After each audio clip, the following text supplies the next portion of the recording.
The Kingdom of Arcadia is situated on the edge of Eastern Europe, ruled by the much beloved King Richard VIII for over 40 years. A true and righteous king, he was well respected by all his people. Now approaching his 70s, King Richard had caught typhoid fever whilst on a trip to a nearby kingdom. With no cure and the royal doctors saying he had days to live, he had to make his succession plans. Now Richard's wife had died many years earlier, but she'd given him 2 sons and heirs. First in line to the throne was the eldest prince, Leandro. The trouble was, King Richard despised his eldest son. He had never seen eye to eye with him and knew he was a cruel and vicious psychopath who really did not deserve to be king, but the law of succession stated that the throne must be passed on to his firstborn son. So King Richard would allow this to happen, but he was going to shock the kingdom with his next decision. His youngest son, Prince Darrell, was the apple of his father's eye. He loved the prince with all his heart. He was kind and true and every bit the same as his father.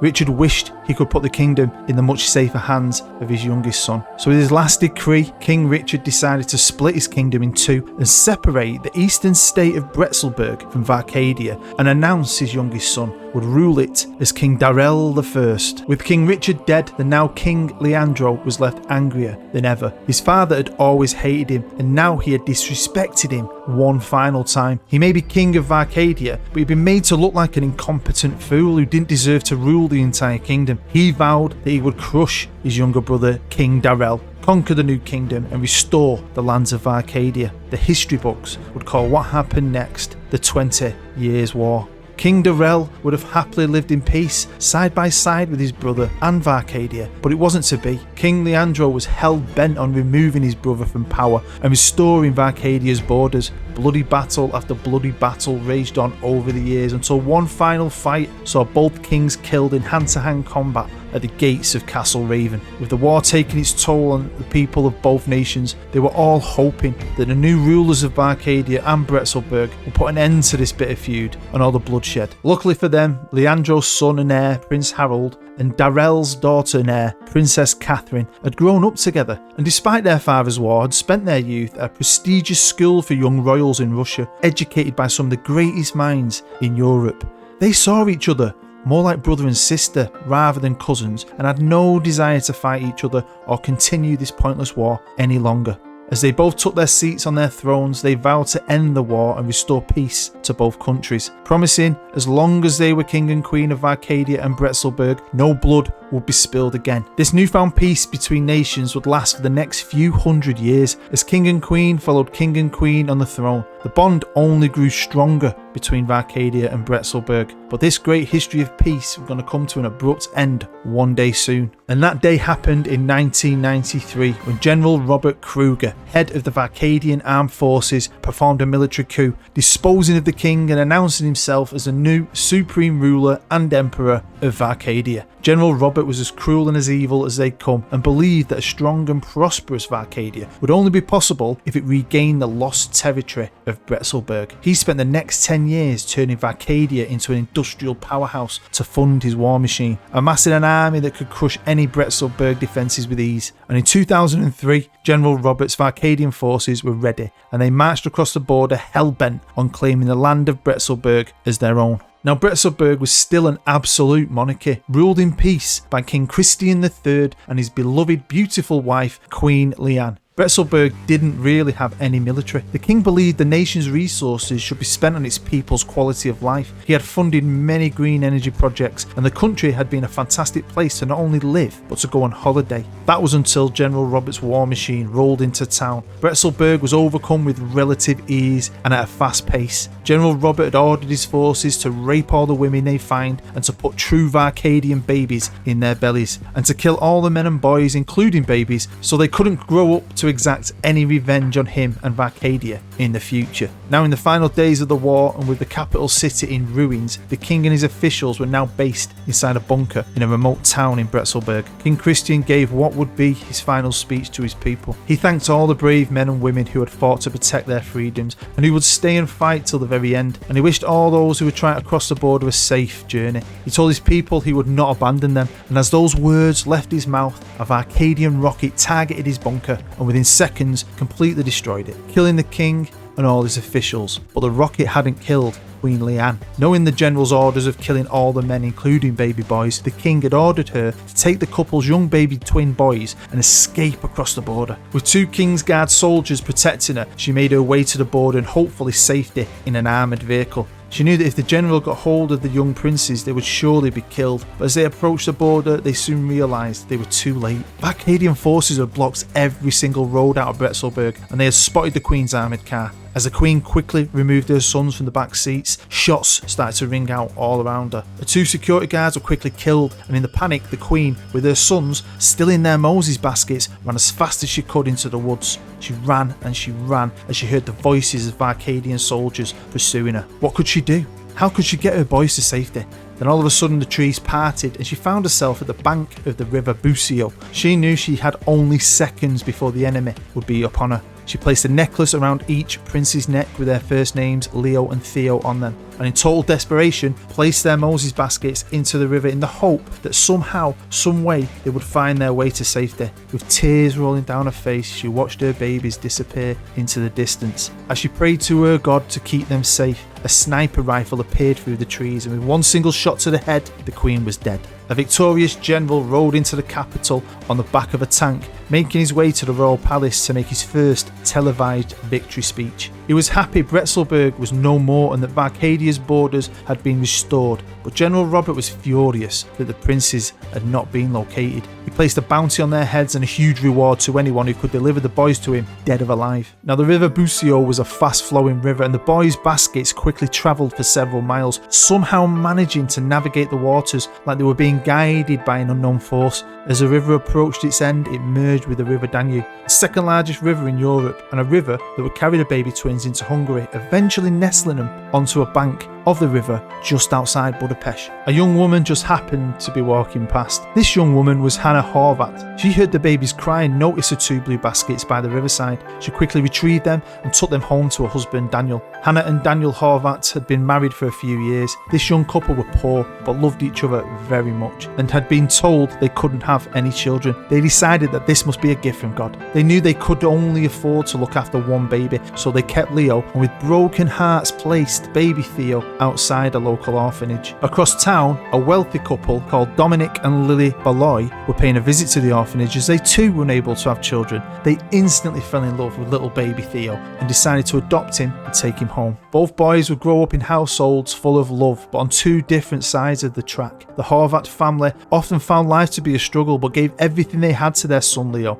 He may have been poor, but he was a very happy child. Over on the other side of town, Theo grew up in a life of luxury, never wanting for anything. Leo sometimes had to miss school so he could help his father on the family farm, while his brother went to the finest school in Budapest, receiving the best education you could get in Hungary. Both boys had no idea that they had a twin brother. Growing up separately, with no knowledge of each other, they had never really come close to meeting, although they almost crossed paths as children at an event that would eventually send them both on a path to each other one day. Dominic had decided to take his son Theo to a Hungarian national football game at the Puskás Arena at the same time as Daniel and Leo. Daniel had to save up for 2 years for the tickets, but he couldn't wait to share this moment with his son. Now, even though the boys would not meet or see each other at the game, it was a moment that they both not only fell in love with football, but both decided that they wanted to become footballers when they grew up. Over the next few years, both Leo and Theo put everything they had into training and practicing to achieve their dreams. But as Theo was sent to the best soccer schools and camps money could buy, his brother Leo had to set up a training on his own in his backyard. Now, as twins, they were both physically the same in every way, but the difference in the way they developed had made for 2 very different types of player. Both had become central midfielders, and with all this one-to-one tuition from the country's finest coaches, Theo developed into a very technical player, but maybe due to his life of ease, had not really developed the stronger mental aspects of a footballer. On the other hand, his brother Leo, who hadn't received any top-level coaching and had a much tougher upbringing, made up for his lack of technical skill with his pure determination and hard work. Now, the Puskás Academy prided itself on finding young Hungarian talent and had hired the famous Italian scout Micciarelli Holtonelli to scour the nation to find them the best young players Hungary could provide. He'd heard about this technically gifted midfielder, Theo Balloy, pretty quickly from his connections aspirations in the country and had not hesitated to sign him up. As for Leo, he was going to need a little luck on his side. As Micciarelli was on his way home from a failed scouting trip, his car broke down, so he had decided to take a little stroll while he waited and come across a local youth game where he saw young Leo Horvat command a game and drag his team to victory. Not really noticing he looked like Theo, he was just amazed by the young lad and signed the kid up on the spot, and with the permission of his parents sent him straight to the Puskas Academy. Once there, the club officials quickly realised that Leo and Theo looked exactly alike, and with the boys' permission on the day of their medicals took blood samples and ran a DNA test. A test that not only proved they were twin brothers, but they were the lost twins of Bretzelberg. Knowing the history of Bretzelberg, they decided to keep that part private from the public to keep them safe, but happily informed Leo and Theo that they were brothers. Boys were over the moon to find each other and could not be happier. Leo's mother finally told him the truth on how she found him and his brother, and Theo's parents decided to personally thank her because without her actions they would never have had their son. Now that Leo and Theo were reunited, they never left each other's side and quickly established themselves at the heart of the youth team's midfield with their different styles of play. Over the next few years they had both broken into the first team and have been hailed as the future of Hungarian football. But what kind of career will the twins have? Who will have the greatest career in football? Which style of player will reach the very top? And will they stick together? Well, we will find out in Fallen Kingdom. Hello, I'm Bood and welcome to Fallen Kingdom, another FM22 story video on my channel. As always, thanks for joining me. If you're brand new, feel free to subscribe. If this is the first video you've ever seen, I've made quite a few of these this year now. I've made quite a few over the years. There's a playlist link down below. There's also a playlist link down below to my current Let's Play series, which I absolutely adore, called We Are Central with the mighty Manchester Central. But we're here now. We're going to be following the story, as you've just seen, with Leo and Theo. A story I've absolutely adored putting together. It's pretty much featured everyone who's been in a story so far this year, including my darling wife. Actually agreed to be in it, which is amazing. We'll see what happens to the young Prince twins. Oh, by the way, there's this new feature on YouTube. It's amazing. It looks like a little thumbs up. If you press it, you get a prize apparently. So we are, of course, starting in Hungary with Leo and Theo. And I just want to give a shout out to the main guy who's playing Leo and Theo. It's Josh Green. Thank you for letting me use your face. He is from Hungarian descent. I think his mum's Hungarian. And Thargoff, legendary sub of mine who is from Hungary. I tried my best with pronunciations. You know what I'm like. But this, I'm just clearing something up here. So obviously I've created a whole fantasy history with Varcadia and Bretzelberg. Now, if you're wondering, they're not in the game. I did contemplate it, but Bretzelberg doesn't exist anymore. And to save myself time, basically, General Supreme Emperor Robert Kruger has banned all sports. So Varcadia are not in the game either, which means the boys are not from either of them countries. Now, if you noticed on the Hungary page, the Puskas Academy, where the boys are playing, looks like they're the third best team, according to Football Manager's reputations, in the game. So I've used them because I like the idea of them, and I absolutely adore the stadium, the Pancho Arena. It's like a cathedral, it's like a little church of football. So we're going to start off looking at Theo, and they're both twins. They're both pretty much the same, but the editor can be a bit strange sometimes. So I made a player and I duplicated him in the editor and then changed things up. So if you followed the story, you'll know Theo was the rich kid who went to all the soccer schools, very technically gifted. So you can see his technicals are quite good, the basis of being very, very good. Both players have got a max potential of 180. If you don't know how that works in the editor, if you think of a Ronaldo or a Messi or a Haaland or a Mbappe in the prime, they're in the 190s. But 180 is still very, very good. They're going to be starting around 110. But you can see, look, he's dribbling, free kick taking, passing. Take a penalty, he's got technique, flair, vision. But he's very laid back, he's not aggressive, he don't work hard, he's not really a team player, he's just a midfield entertainer. And the twins, one thing I did make different was one's left-footed, Theo, and Leo's going to be right-footed. Theo is the more attacking player, but I wanted him to be exactly the same physically. But I swear to God, and if you play with the editor, you might know this yourself, it doesn't always work out that way, right? It don't always work out. You'll put stuff in an editor, and when it comes up into the game, things can change. So some things have changed. So they were supposed to be exactly the same physically. Also, if you notice, he's on nothing a week. Because I went on their team to see what the average wage was, and none of them have got a wage. So I thought, all right, the computer will give him a wage. Well, it hasn't. So if we go on to his information, you'll see they're from Budapest, Hungary. Obviously, they're not. Well, that's what they think. Only a few club officials know the truth. No one else knows. And obviously their country doesn't exist anymore. If you see his favoured personnel, it's of course his brother Leo. He's got a preference to play for the Puskas Academy. And I've also put £150 million minimum fees on both players to try and keep him here, hopefully, as long as possible. Now, they've played a few years at the club. Youth team, pretty much got into that team. They've grown up quickly. So this could be a big season for them and the Puskas Academy. Now, this is where things change, because if you looked at Theo's physicals, they're the physicals I put in. But when I made Leo, for some reason, he's the more mentally minded player. His physicals got a boost. I wonder why. I don't know why. As you can see, he's right-footed, but you can see his technicals, they're okay, and they should and could get better. But, you know, his tackling, his passing, it's all okay. It's his mentals, great work rate, great team player, great leader, determined, concentrates, composed, brave, right? Totally different. He's also, they're both central midfielders, but you might have noticed as well that Theo can play a bit more forward and Leo can play a bit more back. Giving you that balance in the middle, hopefully they can stay together and dominate. But the reason I wanted to do this and create this entire story was, a lot of the time I've seen players with great mentals be a lot better, and you always think to yourself, oh, I need technicals, I need a great passer and all that. I don't know if you do. Again, quick look at his information, you'll see it's exactly the same. They've got different agents. I didn't want to make an agent, running out of time, I'll be honest with you.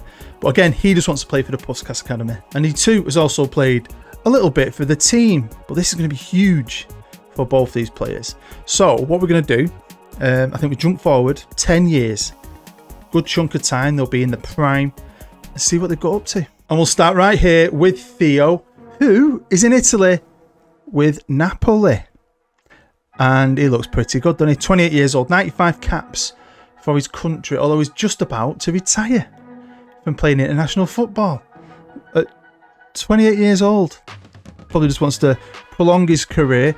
Now his physicals have definitely improved, which is great to see, and his mentals have really, haven't they?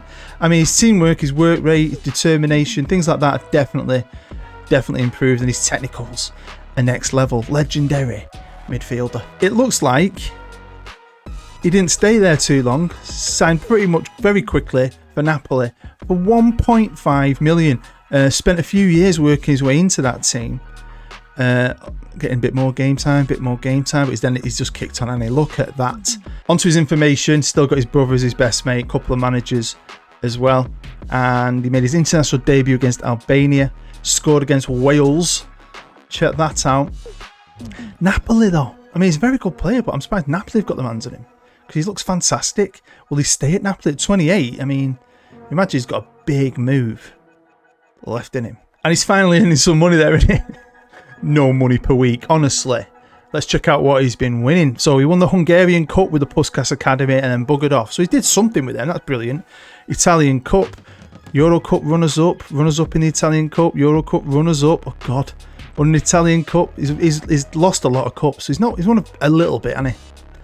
A little bit. How about his brother? Well, here we are with Leo, and he's at a team you'd expect a player with this quality to be at. Look how good he is. So if I saw him on paper and you asked me what his potential ability would be, I'd say, oh, he's a -10. He's 190, 191 or something. 180 max. That's good, isn't it? You think there'd be a huge difference? I thought he'd be good still, but he looks fantastic. I'm really into mental players over anything else nowadays. I think they're just class. You probably know that already. Maybe you don't. I don't know. But I mean, his technicals have improved. His passing definitely has. Was it like 11 or 12 to begin with? So, you know, he's improved his game. 28 years old, 92 caps, 13 goals. He also retires at the exact same time from international duty. He actually went to Atletico Madrid. They bought him around the same time as his brother left, but they messed around with him, dropping him in and out of the team, playing for Atletico B, up and down. I don't actually think he played for Atletico B, but they kept dropping him down. He'd come back up, play a few games, and then he had that breakout year, which looks like it's 2025. Played really well and played for them for a couple of seasons, and then made a huge move, which I thought, you could see his brother should have really done that, I think, maybe, for 106 million to Chelsea. Check that out. He's got a few mates nowadays. Of course, his brother Jose Mourinho is on there as well. He made his debut against Albania. He's on mega money. He's in the Premier League. He should be on the phone with his brother. Like, come on. But to be fair, tax in England, shocking. If you saw the tax rate in Italy, his brother's not doing bad, really. He won the Hungarian Cup with his brother, and then they buggered off. And he's won a lot more. He's won a league title, Spanish Cups, Spanish Super Cups. And he went to Chelsea, won the Community Shield, lost the FA Cup, lost the Community Shield, won the Premier League. So, yeah, he won Spanish First Division in the Premier League. So he's won a La Liga and an EPL title. Lost the World Championships. Ooh. Lost a few things, really. Champions League winner. Right now, they're still in the Hungary team, but they are going to retire pretty soon. I think it ended this year. I think it is. Now, Leo, of course, was a leader and he captained. But I love that his brother is the vice captain.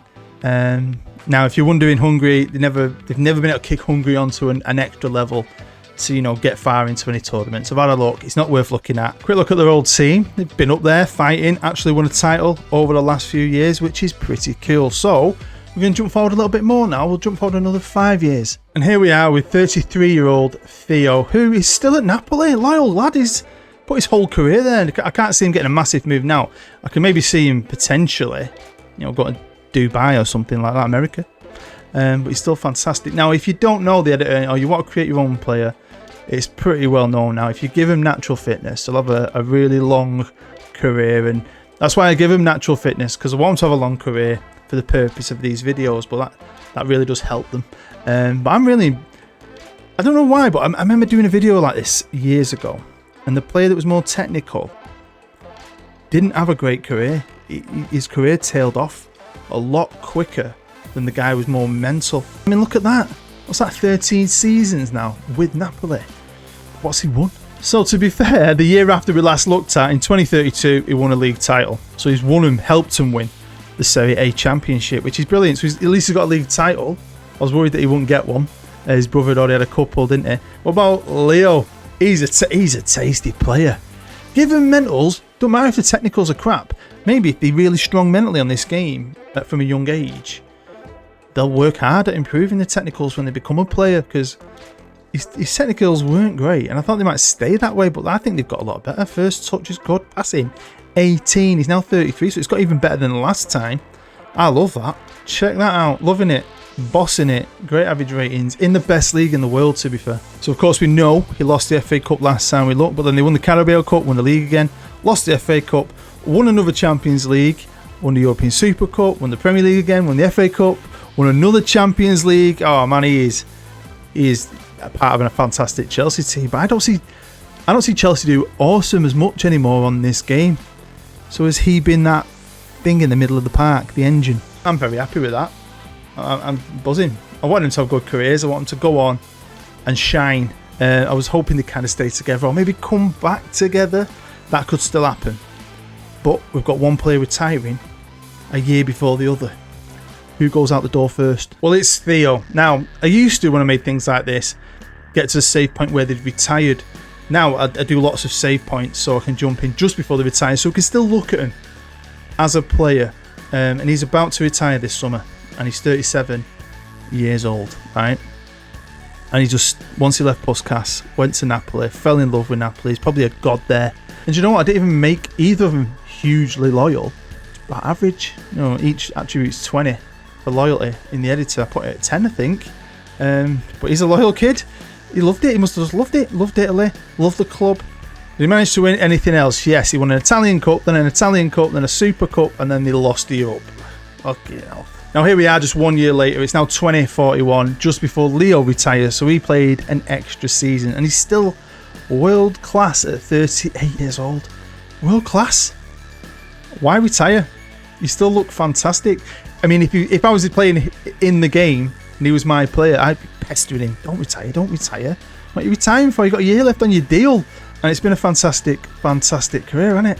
Average ratings have just been next level. Let's have a look. He's lost the Carabao Cup, won another FA Cup, another Community Shield, won a Carabao, won the league again. How many league titles has he won? And just lost the Champions League. Now here we are with the Ballon d'Or winners, and I've made a lot of these with great players who've had great careers, and I've never had anyone win a Ballon d'Or. Well, we have now not only one, both of them. Leo for Chelsea won it in 2030, beating Mbappe and Haaland, 2 strikers, a midfielder won it. Well done. And then years later, 5 years ago, so he's well into his 30s, 3-0 won one. Beating Camavinga, one of the best young players on the game, and a regen for Napoli. That is mint. Like always, I like to look at the biography. It gives you a chance to maybe pause it and just read everything he's achieved. And, you know, he did all right. A couple of Italian Cups, Super Cup, the Hungarian Cup, buzzing he won something in Hungary at least. And his one and only league title. Now on to Leo, and you might need to pause this if you're really interested in the real intricate details of his career. But yeah, it's been a phenomenal record, 34 competition wins, multiple Premier Leagues, Champions Leagues, and of course a Ballon d'Or. I'm sure his father, King Christian III, and mother, Queen Leanne, would be very proud. And if Bretzelberg had still been a country, would they have even become footballers? As princes, they wouldn't have, would they? The only reason they've had this life and this career is because of what happened. And we're going to finish off looking at their 2 main clubs, his Legends list, and look at him, he's up there with Diego Maradona. And of course, damn right, he should be, with his manager, Frank Lampard, on the Legends list. John Terry, Zola, Peter Osgood, Ron Harris, Leo.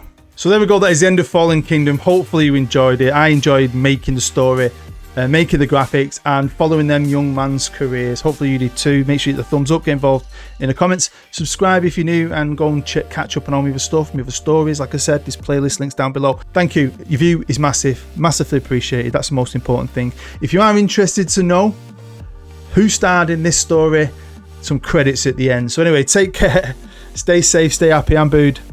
Bye bye.